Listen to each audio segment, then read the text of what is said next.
दोस्तों, क्या आप जानते हैं वर्ल्ड की सबसे ऊंची मोटरेबल रोड्स कौन सी है, या किस कॉन्टिनेंट को मदर कॉन्टिनेंट बोलते हैं, या मॉडर्न किंगडम के एडमिनिस्ट्रेशन में किसको क्या कहा जाता था। तो आज हम इसी तरह के कुछ इंपॉर्टेंट फैक्ट्स एंड क्वेश्चंस को यहाँ डिस्कस करेंगे। तो इस वीडियो के साथ अंत तक जुड़े रहें। मेरा नाम है अभिषेक अग्निहोत्री और एडुटेनमेंट अड्डा में आपका बहुत बहुत स्वागत है। आज पार्ट 8 है टॉप 500 स्ट्रेटजी क्वेश्चन का। ये सीरीज़ इन सभी एग्ज़ाम्स के लिए यूज़फुल होने वाली है। तो मूव करते हैं आज के पहले क्वेश्चन की तरफ। पहला क्वेश्चन है कि how many fundamental rights are there in our constitution. मतलब हमारे संविधान में कितने मूलभूत अधिकार का वर्णन किया गया है। इसका राइट आंसर होगा 6। हमारे फंडामेंटल राइट्स हैं वो 6 होते हैं। Right to equality, right to freedom, right against exploitation, right to freedom of religion, right of cultural and educational rights and right of constitutional remedies. जो फंडामेंटल राइट्स हैं वो article 12 से लेकर के 35 के बीच में दिए गए हैं और ये part 3 of the Indian constitution में लिखे गए हैं। जब संविधान बनाया गया था तो वहाँ पर हमारे पास 7 फंडामेंटल राइट्स थे, लेकिन राइट टू प्रॉपर्टी जो कि आर्टिकल 31 में उस समय आया करता था, उसको 44th अमेंडमेंट जो हुआ था 1978 में, उसको वहाँ से हटा करके आर्टिकल 300A में ला दिया गया था और उसको फंडामेंटल राइट की जगह लीगल राइट के अंदर में इंक्लाइन कर दिया गया था। तो मूव करते हैं अगले क्वेश्चन की तरफ। Head quarter of international monetary fund is located in. मतलब कि इंटरनेशनल मॉनेटरी फंड का हेड क्वार्टर कहाँ पर स्थित है। इसका राइट आंसर होगा वाशिंगटन DC। मतलब USA की कैपिटल में इंटरनेशनल मॉनेटरी फंड का हेडक्वार्टर लोकेटेड है।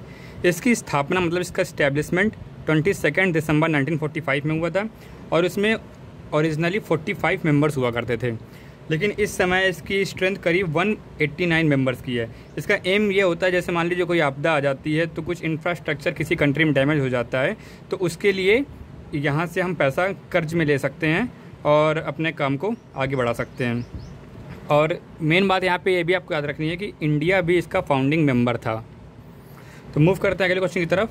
व्हाट अ चीफ जज in the modern kingdom known as. मतलब कि मॉडर्न किंगडम में चीफ जज जो मुख्य न्यायाधीश होते थे उसको किस नाम से जाना जाता था।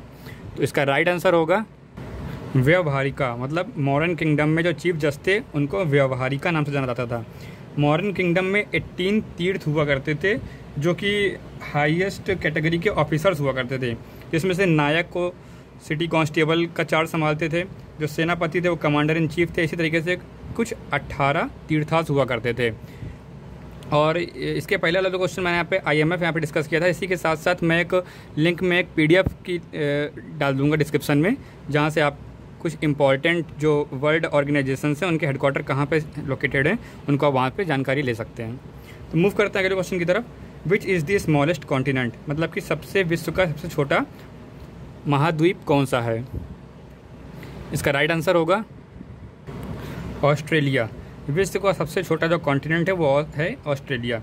इस तरीके से बड़े से छोटे क्रम में इस तरह से सबसे बड़ा एशिया, फिर Africa, north America, south America, Antarctica, Europe और ऑस्ट्रेलिया। इसी के साथ साथ जो अफ्रीकन कॉन्टिनेंट है उसको हम मदर कॉन्टिनेंट भी बोलते हैं, क्योंकि ऐसा माना जाता है कि सबसे पहले जो लाइफ की ओरिजिन हुई थी, मतलब सबसे पहले जो मनुष्य जहाँ से उत्पन्न हुए थे वो अफ्रीकन कॉन्टिनेंट से ही हुए थे। इसलिए एक पॉइंट आपको यह भी याद रखना है कि अफ्रीकन कॉन्टिनेंट को हम मदर कॉन्टिनेंट के नाम से भी जानते हैं। और साथ ही साथ जो साउथ अमेरिकन कॉन्टिनेंट है, या कॉन्टिनेंट ऑफ एक्सट्रीम्स इसको बोलते हैं, क्योंकि जो विश्व की सबसे लार्जेस्ट नदी है वो साउथ अमेरिकन कॉन्टिनेंट में है, जिसका नाम है अमेज़न। और साथ ही साथ जो वर्ल्ड का सबसे ड्राइएस्ट प्लेस है, सबसे सूखा जो ज़मीन है, वो भी साउथ अमेरिका में है, जिसको हम एटाकामा डिज़र्ट के नाम से भी जानते हैं। एटाकामा डिज़र्ट को हम मैप के माध्यम से भी देख सकते हैं। यहाँ पे ये वाला जो पार्ट यहाँ पे बना हुआ है चिली कंट्री में, यहाँ पे एटाकामा डिज़र्ट है जो कि वर्ल्ड की ड्राइएस्ट प्लेस है। ठीक है, तो वर्ल्ड की ड्राइएस्ट प्लेस भी आपको याद रखनी है कि एटाकामा डिज़र्ट।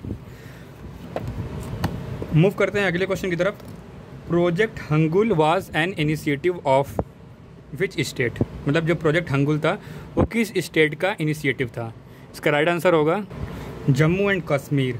जम्मू कश्मीर ने वर्ल्ड वाइल्ड लाइफ फंड और international union for conservation of nature, मतलब कि IUCN के साथ मिल करके प्रोजेक्ट हंगुल लॉन्च किया था।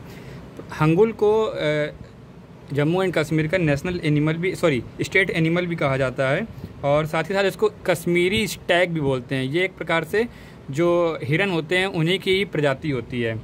तो 1970s में प्रोजेक्ट हंगुल लॉन्च किया गया था। आपको यह बात यहाँ पे याद रखनी है, ठीक है।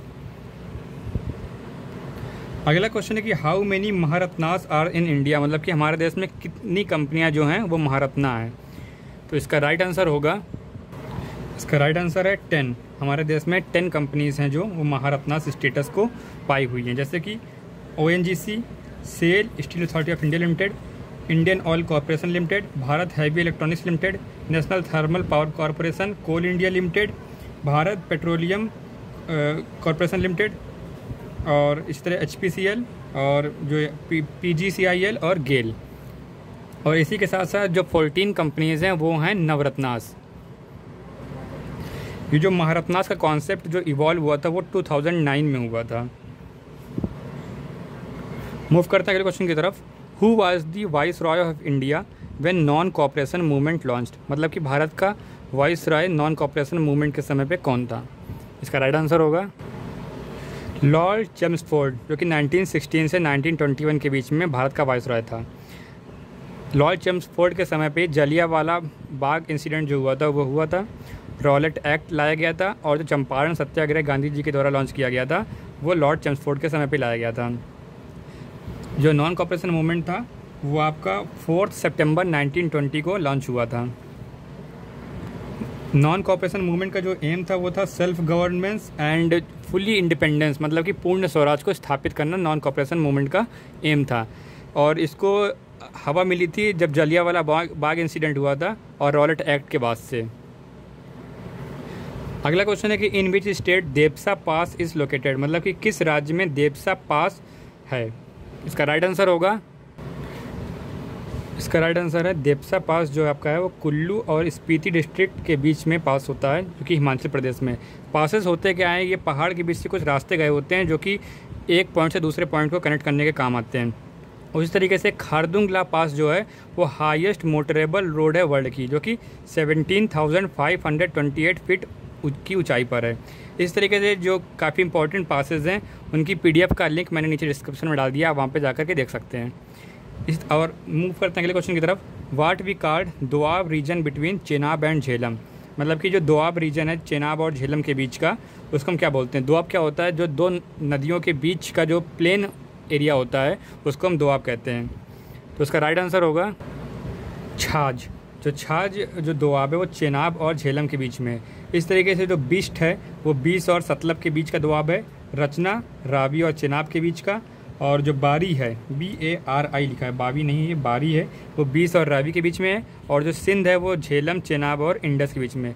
ये जो जितने भी दोआब हैं ये पंजाब रीजन में हैं, जो कि इंडिया और पाकिस्तान दोनों में एग्जिस्ट करते हैं। इनके नाम को आप इस तरह याद कर सकते हैं कि देखिए बिस्ट में B से 20 लिया गया है और सतलज से यहाँ का ST लिया गया। उस तरह से रचना का RA लिया गया है रावी से, और चेनाब का यहाँ पे इस तरह लिया गया। इस तरीके से सारे नाम यहाँ पे आप याद कर सकते हैं। आखिरी क्वेश्चन है आज के सेशन का।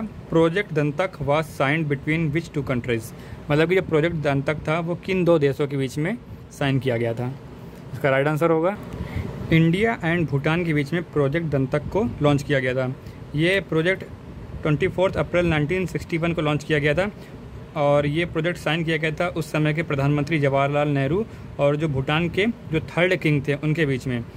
और ये एक इनिशिएटिव था बॉर्डर रोड ऑर्गेनाइजेशन का, मतलब कि बॉर्डर रोड ऑर्गेनाइजेशन इस प्रोजेक्ट का एक प्रकार से हेड था। इसमें था क्या कि जितने भी भूटान में कंस्ट्रक्शन का काम, जैसे कि आपके हॉस्पिटल हो गए और जो मोटरेबल रोड्स हो गई और कुछ स्पॉट्स थे जिनको आइडेंटिफाई किया गया था और उनको चीज़ बनानी थी। इम्पॉर्टेंट ये वाला प्रोजेक्ट दंतक इसलिए हो जाता है क्योंकि इसी साल प्रोजेक्ट दंतक के 60 ईयर्स कंप्लीट हुए हैं, और और भूटान इसकी गोल्डन जुबली भी मना रहा है। उम्मीद करते हैं आपको सेशन पसंद आया होगा। अगर आपको सेशन पसंद आया हो तो इस वीडियो को अपने दोस्तों के साथ शेयर कीजिए और चैनल को सब्सक्राइब करना ना भूलिएगा। मिलते हैं अगली वीडियो में, तब तक अपना ख्याल रखिएगा। जय हिंद, धन्यवाद।